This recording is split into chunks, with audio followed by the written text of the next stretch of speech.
दोस्तों वीडियो को लास्ट तक देखें, पसंद आए तो लाइक शेयर के साथ सब्सक्राइब भी कर दें और कमेंट्स में अपनी राय ज़रूर दें। अल्लाह ताला शुक्रगुजार बंदे से बहुत ज़्यादा मोहब्बत करता है, सो अल्लाह का शुक्र अदा कीजिए। अल्लाह आपकी नेमतों में इजाफ़ा कर देगा, ये अल्लाह का वादा है। आमतौर पर ऐसा होता है कि हम किसी के घर मेहमान जब जाते हैं, हमारे लिए दस्तरखान लगाए जाते हैं और दस्तरखान पे कई आइटम्स होते हैं खाने के। उस खाने के आइटम से में हम किसी की तारीफ़ कर देते हैं। फॉर एग्ज़ाम्पल चिकन बहुत टेस्टी है, तो घर वाले मेज़बान जो होते हैं वो और ला कर देते हैं। मीन्स उसे लगता है कि तारीफ़ का मतलब मज़ीद और चाहिए।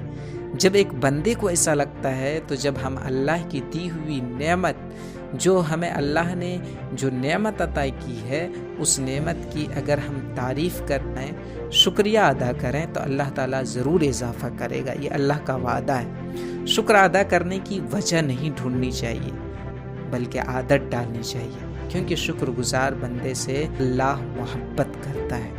अगर इंसान अपने से अमीर को देखकर शिकवा करने के बजाय अपने से गरीब को देखकर शुक्र करने लग जाए, तो उसकी परेशानियां हल होने लग जाए। हम तकलीफ़ के जिस मकाम पर भी होते हैं, हमसे आगे ज़रूर कुछ लोग होते हैं। उन्हें देखकर हमें शुक्र की लाठी थाम लेनी चाहिए, ताकि रास्ता सहूलत से कट सके।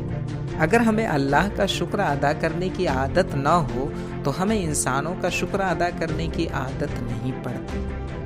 अगर हमें खालिक के एहसानों को याद रखने की आदत न हो, तो हमें मखलूक का एहसान भी याद नहीं रहता।